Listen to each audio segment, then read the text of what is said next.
the top 5 signings of the summer. The transfer window can have a huge impact on every single Premier League team. How the Premier League table looks come May will be affected directly by what has happened in this transfer window. What we are going to do now, Turkish and I, is rank the top 5 signings of this window so far. Okay. Okay? Yeah. No bias, just rank them straight up. The best signings that have occurred so far. So in 5, who do you think is the 5th best signing that anyone has made this window? All things considered, I'm going to put Tielemans 5th. I think great price, great profile for Man United. Good enough age. You know, there's been a question mark about the age, but I think what United need is some stability, and he's Premier League proven. He's played, you know, football at pretty much the highest level possible for him and Aston Villa over the last few years.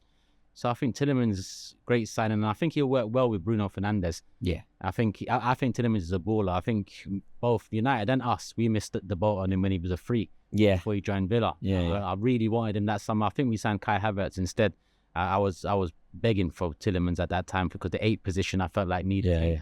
He went to Villa, done his thing, won a couple things, and now he's got to move to a big 6 side. So I think good signing for United, good price considering the context of the window. I'd put him 5th. I think he's a great player. I think he's a great signing for Manchester United. I think that he is going to be very impactful. It's almost exactly what Manchester United needed. Such a good player, such a good track record. Like, he won. Like, you know, when you think about the love that maybe Liverpool fans at one point had for Michael Owen because he won them the FA Cup. The love that Manchester United fans have for Norman Whiteside. He won them the FA Cup. Like, we've all got moments like your club, with Charlie George lying down, it was an FA Cup win. Right, Frank Lampard doing the celebration where he like emulates his father. It's an FA Cup win. Historic. Tielemans won the FA Cup for Leicester. Yeah. Do you know what I mean? Like, it's proper stuff. It's proper He's had a solid pedigree. Yeah. I think he deserves this step. Well, Villa fans might think step up, but in terms of Man United, the brand, the football. Yeah. I think Tielemans deserves that step up. Probably deserved it a few years prior, but he kept his head down, done his thing at Villa, didn't really cause any nonsense. No, he could have got a move. Just a good player. And just a good honest, professional great football. Price. Yeah. And a bargain. Yeah, you're right. No worries about him going in there and performing. He's going to go in there and perform. Yeah, no doubt. He isn't on my list, but you're right. He isn't on my list. He is a great player, though. So who you got 5th? 5th, I've got Danny Welbeck. Of course, you're going to fit him in. I've got Danny Welbeck 5th. I think he's exactly what we need. Standards. We have no standards at the club. You haven't got Tielemans in there, and you put Danny Welbeck. Danny Welbeck could even have been higher. Nah, I don't think so. He could. He's so important. It's exactly the signing that we... You hope he's going to be important. No, but the reason why I truly believe that he is exactly the signing that we need isn't only because of what he brings on a pitch. It isn't even only because of what he brings in the dressing room. It's because of what that signing signifies. It's symbolic. Him signing, it's clear that there is a change of strategy at Chelsea. It's clear that there is a change of strategy both in terms of the profile of player that we're signing, but also in terms of trusting the manager. The manager would have wanted Danny Welbeck. The manager has therefore been listened to. And I think that on its own right tells us a story about Chelsea that I'm really, really happy to be told. You're happy now, but the strategy has changed a few times under this ownership. Yeah. So, you know, it's hard for me to confirm. You're a Chelsea fan, but it's hard for me to confirm from where I'm looking to say this is the new strategy. Don't forget they started with the Aubameyangs and the Sterlings, the experience, quality, then they've moved over to the young side of things. And even in this window, I know we're talking about Welbeck here, but you've lost experience in Cucurella. Isn't that the type of experience you also want in and around the side? It's not just Welbeck and Henderson coming in. No. I'm sure Henderson ain't made your list, so I'm not going to... No. Yeah. No, you're checking, aren't you? Yeah. But Welbeck's a good player, good guy, but I don't think he's going to bring what you and other Chelsea fans think he's going to bring. I think he's going to bring exactly that. I think he's going to bring the standards. I think he'll score. I think he's going to be a good player. He's going to be good on the pitch. He's going to bring standards off it. He's going to... There's a lot of young players at the club who will need the nurturing qualities of Danny Welbeck as well. He's a great example to them as to what you can achieve if you knuckle down. Yeah, but example to what level? He's played. Very, very few players have managed to play for Arsenal and Manchester United and not be hated by at least one of the fan bases. Yeah. It's very difficult to do that. It's very difficult to not be... In fact, at every club, You talk to a Sunderland fan about Danny Welbeck, they've only got positive things to say. Then I think that comes to because he's never been a top player. Man United didn't mind letting him go at that time. He did what he did for us. Yeah. And we didn't mind him moving on either. No. I just don't... He never held that clout that... For us, it's massive, though. We're not a top... It might be. We're not a top outfit. What he will bring is big, but also what he represents is bigger. So he's my fifth. Okay, cool. He's my fifth for those reasons. Okay. Look, if he ends up scoring 10 goals, but everything that we were told, Xabi Alonso comes in and he becomes manager rather than head coach. Mm-hmm. What that was supposed to signify, I didn't believe. And then we go and sign with Danny Welbeck, and I thought, oh, maybe. So yeah, I see the picture. Whether it turns out that way or not, I've got my doubts. Okay. Who have you got in for? What's happening, everyone? This video is brought to you by HelloFresh. Now, I have a confession to make. The good people of HelloFresh sent me this glorious box. The problem is, I have nothing else to show you apart from an empty box because it landed on my doorstep. My wife cooked it and we ate it. It was delicious. We just ate it and then I didn't really think about what I needed to do in the future. So I'm very sorry to everyone at HelloFresh. What I can confirm is my entire family loved it. Me, my wife, my 2 kids, we all ate it together and it was absolutely delicious. I just have nothing to show you. Now, as you know, I am jumping from place to place, going from shoot to shoot, filming constantly. I'm always on the move and I never have time to think about what I'm going to have for dinner that night. But this is the brilliance of HelloFresh. Thanks to their wonderful app, I can just do it while I'm on the train. I can scroll, I can make use of the time when I'm on the tube or on the train, and I can order my dinners right there. Then I click the meals I fancy and all of the ingredients, totally fresh, totally delicious, just lands on my doorstep. And the best thing of the whole lot is 50% of their menu is ready in 30 minutes or less. So I'm not having to find hours in the evening to keep myself healthy. They make it all so easy. I let HelloFresh do the heavy lifting and I take all the credit at home. Especially now, their expanded menu contains interactive family concepts. My kids think I'm Gordon Ramsay. They'll be telling all their friends in the playground that their dad is the best chef in the world. And I let them think it's true. So if you fancy giving it a try, here's an offer from me to you. Use the code 50RORY, that's 50RORY, for 50% off of your first box. You will also get 20% off of the next 4 boxes plus free treats for 2 months. You can scan the QR code that's on screen now to take you straight there, and of course I will put a link in the description too to make it nice and easy for you. That's 50RORY, 50RORY, for 50% off of your first box and 20% off of your next 4 boxes. Plus, you get completely free treats for 2 months. Thank you so much to HelloFresh for sponsoring this video. It's a rogue one, Senesi. Good signing. I think for a free transfer, I think, under the radar, straight in and out, no messing about, beginning of the window. If you put a value on him over the last couple of years, you're probably talking 40 million-ish around that ballpark. He's been pretty solid.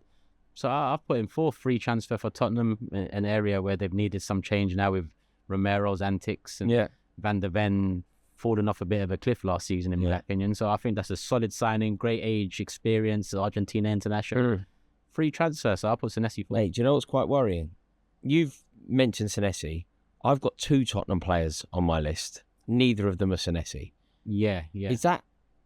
Are you at all worried about what Tottenham are going to be next year? No, I've never been worried about Tottenham. Even when Tottenham finished above us, I was worried about us, not Tottenham. Only time I've ever been worried about Tottenham is Champions League final. Only time in my life I've been worried about Tottenham. Tottenham have made big improvements. Yeah, they're going to have a good season. They've spent big money. We can banter them about overpaying, but at the same time, the midfield needed a big lift, and they've given the midfield a big lift. Yeah. So I'm sure we're going to get onto the 2 Tottenham players you're talking about. Yeah. But I think defensively, under the radar, Van Heck coming in, decent money, but Senesi coming in for free. I think they've done well to transition that defence into what it's looking like now. Yeah, I agree. I mean, we're talking Tottenham, so in fourth, I've got Andy Robertson. Okay, so I just think it's exactly, again, not dissimilar to the Danny Welbeck point. Yeah. There was a lack of commitment, a lack of respect, a lack of professionalism at Tottenham. Andy Robertson, not only will he play, like he can certainly rival Destiny Udogie, he can help coach Destiny Udogie. Udogie will be a better player because of his his link up with Andy Robertson. But Andy Robertson is one of the most consummate professionals currently playing football. I agree. If you want to bring standards, a culture of winning, a culture of professionalism, a culture of commitment, sign Andy Robertson. Yeah. I like that signing in terms of the profile character. And it's exactly one of those ones where you see what you explained for Chelsea and Welbeck, and even if we include Henderson there, Tottenham are not Chelsea's level. So I think that sort of a signing for Tottenham now makes a lot more sense. Yeah. Because Robertson has been there and done that to a level where Tottenham never have. Yeah. Whereas with Chelsea, I look at it differently because Chelsea have reached the highest of highs in my life. So Welbeck and Henderson doesn't quite hit the same. So it's I see what you mean. What they're bringing in. I see what you mean. Tottenham, I just think it makes sense. But I'm looking at it. I'm looking at Tottenham. I look at who they were last year, and I just feel like, with the exception of bringing in a centre forward, I just think that they've done everything right since they got rid of Igor Tudor. So look, when Venkatesh hired Igor Tudor and all that was terrible. The hiring of Frank was proved to be terrible. There were so many bad manoeuvres. But if you look at what they have done, the way that they have acted since they decided to sack Tudor, they've got every decision right, in my opinion. Yeah. They got rid of Tudor, perfect. Yeah. Brought in De Zerbi, perfect. Signing Senesi, perfect. Signing Robertson, perfect. Reinventing their midfield, perfect. Van Heck, perfect. It's like, this is a club now that are operating on a very different terrain to the one that was operating under Daniel Levy. Under Daniel Levy, they wouldn't have done this. No. This Lewis family are doing it differently, and you can see that there is a new look. Plus, I rate De Zerbi, man. Yeah, they went into the window like a Tottenham side I've never seen before. 180 million on 2 central midfielders, a couple free transfers, 50 on Van Heck before that. So they spent big, they spent it early. I think that's the right way to go about it, especially when the improvements are so obvious. So vast, so obvious. So they have moved in a way. Look, Liverpool last year, I never saw Liverpool move like that. Tottenham this summer, I've never seen Tottenham move like that. Yeah. So going back to Arsenal from another video, I'd love us to move in a way I've never seen us move before, but that's for another day. Yeah. I think Robertson's a top signing for them. I think he comes with the experience he has and the leadership qualities. He's not a guy that's going to... Sometimes I question players coming from rivals because they've been there, done that. How committed are they to do that for you too? Yeah. Especially when it's a rival or a club that you deem, contenders or whatever. Robertson doesn't come across like that character. He's going to put his head down. He's going to work hard. Probably won't play a lot. His age, his condition, but he'll do what he needs to do. He's not going to mess about to get a couple of years of money under his belt. No, he's there to. I agree. He's there to be professional. Who have you got in third? Tonali. In third, I've also got Tonali. Yeah, so bang on. Still Tottenham. Yeah, 100 mil, big outlay. But you consider the market and where the midfield market's been for 3, 4, 5 years now. His quality, comparatively, I think it's a great signing for them. And what they needed. Sometimes when you're just like, okay, if Tottenham are going to do something to make them a better outfit, what would they do? Like hypothetically, almost if you're just talking like like best case scenario, dreamland. You go, they could get that Tonali out of Newcastle. That'd be the ideal for them. And they've gone and done it. Yeah. They've gone and got him, especially when central midfielders are going for so much money. They're very highly coveted. Manchester United were linked with him. Manchester United needed new midfielders. Yeah, we were linked to him. Arsenal were linked. City at one point. Past 6 months. And Tottenham went and got it done. They went and they paid the money, and yes, that's what got them the player. But at the end of the day, money got them the player. What does the player do for their side? He elevates that midfield so much. And they've got to build the platform and base there first. Yeah. I still look at their attack and think that's what's going to let you down. Yeah. But I think midfield-wise... But look, as things stand, right? As things stand, I agree. Firstly, Dom Solanke, we could have a conversation about quite how good he is. Secondly, like the geezer just can't keep fit. Yeah. Like since he's got to Tottenham, he just breaks down. But if they did something, if they went and got, I don't know, Krupi, say they did something nuts, Alvarez, Osman, you're suddenly looking at them and going, hold on, slow down a little bit, please. Yeah. I think they can have a good year, But I always rated De Zerbi. Yeah, I rate De Zerbi. But that attack still... Listen, rumours, Savio, Gakpo, they're in for a rude awakening with those signings. Yeah. Savio, you got to look at the character. Why is he leaving Manchester City and wanting to go to Tottenham? Yeah. That is what I talk about with character. I don't think Robertson moves to make the money and just live a nice life in London. I think Savio's making a decision based off of, which, listen, each to their own. but is that the sort of player you want? Gakpo, a good player. I think he's underrated. Yeah. Even. He's slandered quite a bit, but that's where I think they're going to struggle to, in my opinion, break the top 6. I think they built a solid platform top half, but not the top 6 yet. Then again, Aston Villa have made massive changes as well. So. Yeah, exactly. Manzambi's a quality. No, I think also De Zerbi's capable of getting them Champions League football. I really think he is. So we agreed on third. We both said Tonali. In second for you? In second, I've got Rodgers. You know what's going to happen here, don't you? Oh, you know exactly what's going to happen. Because in second, I've got Bruno Guimarães. There you go. So which one we playing with first? Shall we talk? Look, you brought him up first. Shall we talk? Rodgers is number 1 for me. Yeah. But we'll talk about him now. It's number 2 for you. Yeah, I think it's a great signing. Put the fee aside, like I've been trying to do with the rest of the players. I think profile-wise, great signing.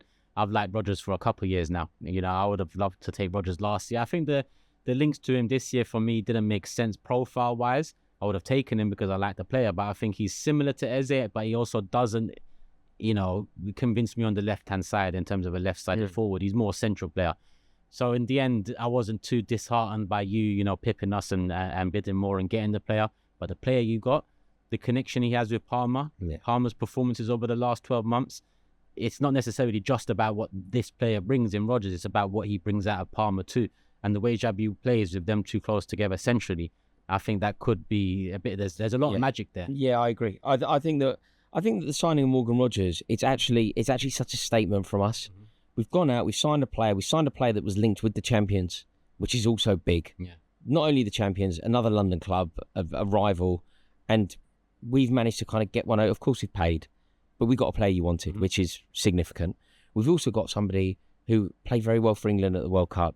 Yeah. He has scored for Villa in a European final, won European silverware, has a friendship with Palmer, which I think is going to do Palmer the world of good.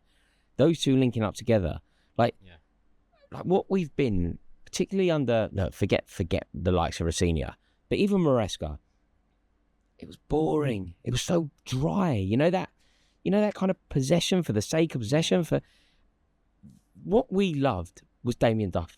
What we loved was Pedro Rodriguez, Willian, Arjen Robben, Eden Hazard, Zola back in the day, magic, right?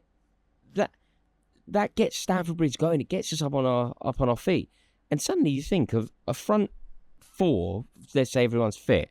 It suddenly goes Rodgers and Palmer playing together, linking up together, their friendship, their ability, linking up. You then got Danny Welbeck in front with Esteval to support, and you're like, there's goals galore there. It should be, yeah. Goals galore. And it should be fun. It should be fun. Yeah. It should be enjoyable. It should be exciting. Yeah. It should be quite beautiful to watch at times. I think with them two in particular, it should be. If you got them two on the pitch together, central, you should be in for a good time in terms of what you watch. Now, there's the whole Rodgers loses the ball a lot, but in terms of, statisticians in this day and age, a player that takes more risks is more prone to losing the ball. It's the most basic. And look, again, me and you are just like singing off the same hymn sheet here. Do you know who else loses the ball a lot? Who? Joe Cole. Do you know who else loses the ball a lot? Arjen Robben. Yeah. Do you know what they were both?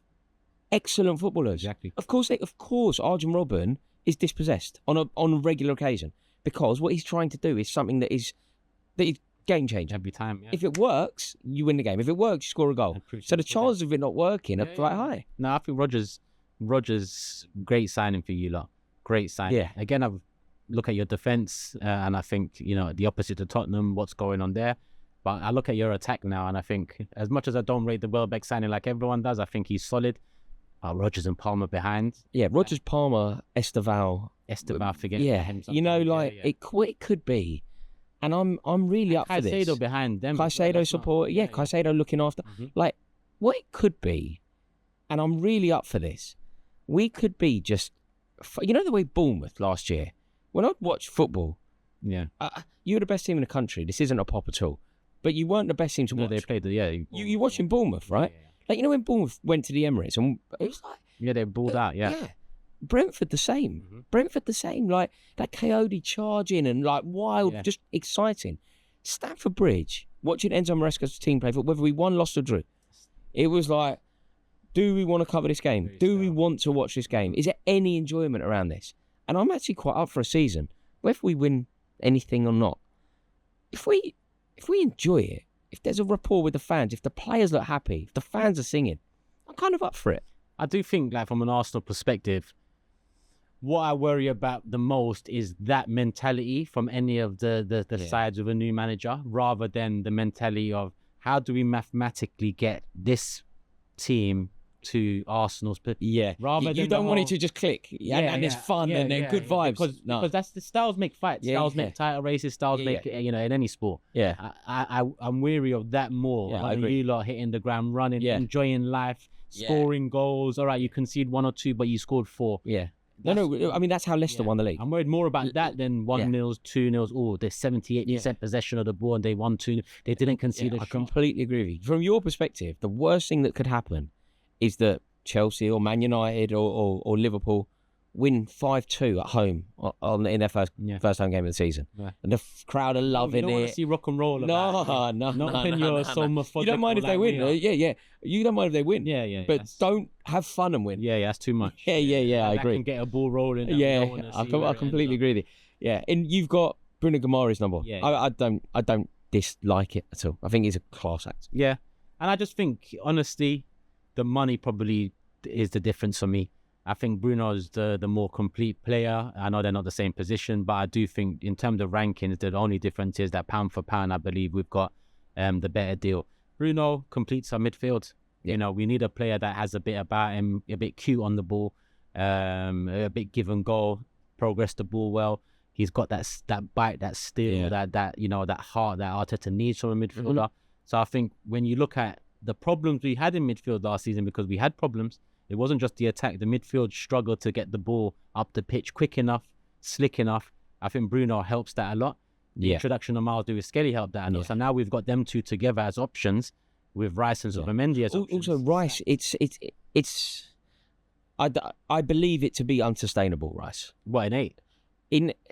I think Rice is amazing, right? But he was amazing for how long ago does it feel that England lost the Euros at Wembley to Italy? Like, that feels like a lifetime ago, right? I was a completely different person. Yeah. Right, I had one kid. I was just, I was living elsewhere. Like, it was completely different. Do you know what was the same then? You go, Rice was right, unreal. Yeah. And basically every single game for club and country since that day, Rice has been unreal. 100%. We saw it at the World Cup a little bit, just starting to not break down. You know what I mean? What you need to do if you're Mikel Arteta is not rely so heavily on Declan Rice. Bring in a situation where you have a midfield that can be elevated, that Bruno Guimarães comes in, and Arsenal, he comes in as a player that can play both with Rice or instead of Rice. Yeah. He can play with Odegaard or almost instead of Odegaard. He can play with Lewis-Skelly or instead of Lewis-Skelly. All of them. So the best midfield is probably Rice, Guimarães, maybe Eze, maybe Odegaard. Yeah. But what you also have the option is to go, do you know what? Declan Rice felt twinge in his back on Thursday. Mix it up. Lewis-Skelly's going to start because Bruno Guimarães is there. Maybe you wouldn't want Lewis-Skelly a bit too young to be the main man of a midfield. But he can certainly be alongside Guimarães. 100%. He's played at the highest level now. Champions League semis, Champions League final, international football. So, 100%. But Bruno being able to, I've always said it, Rice is a better 6 than 8. Yeah. He's been incredible at 8 for us. Yeah. But that's not sustainable for me. And that's why he's taken so much physical damage over the years, because to put him in a position where he has to move the ball forward the way he does over and over again in a game, he gallops forward. He doesn't necessarily do it with guile. He puts everything into that run. To do that over and over again, 90 minutes. Yes. He's got to a position year, now. Isn't it? It's 90 minutes, but it's actually year after year after year. Since that Euro you talk about, he hasn't had an injury. He's played pretty much every game. And he's elite. He's a class act. You put him 6 now, where he made his original name, tough tackler, great interceptor, he covers the ground well. You put him there now where he doesn't have to bomb forward because you've got Bruno and Lewis-Skelly in the 8 who can move the ball forward in different ways. Bruno better passer, Lewis-Skelly better dribbler. I think now you save Rice a few extra careers at careers, like making him the 6, making him an old school Makelele type, Kante type 6 where you're going to work hard, but you're not bombing up and down as much as you. And then on occasion when he does go, he's gonna release players, be a bit more unmarked. 100%. Yeah. No, I agree. Bruno for me unlocks. Bruno completes our midfield. He's our most complete midfielder. and he unlocks Rice, he unlocks Lewis Skelly, and hopefully Zubimendi too. Very difficult for me to argue it. Yeah. Leader, captain. I completely agree. Yeah, it was starlet of Brazil at the World Cup. I know it didn't go his way, but he went to Brazil. He went to a World Cup. He's probably the second best player in the Brazilian national team. Yeah. Completely agree, mate. There you go. As always, a joy to talk football with Mr. Turkish. You can find a link to his YouTube channel in the description below. We've also partnered on this video, so make sure that you guys subscribe over there. Let us know your thoughts in the comments section below. If you've enjoyed this video, please give it a like, and we'll see you in a bit. Ta-da! Just a reminder that you can get 50% off of your first box and 20% off of your next 4 boxes, plus free treats for 2 months. You get all of that by using the code 50RORY, 50RORY. Thanks again to HelloFresh for sponsoring this video, and I apologise to them for eating the box that they sent me before I even thought about filming anything.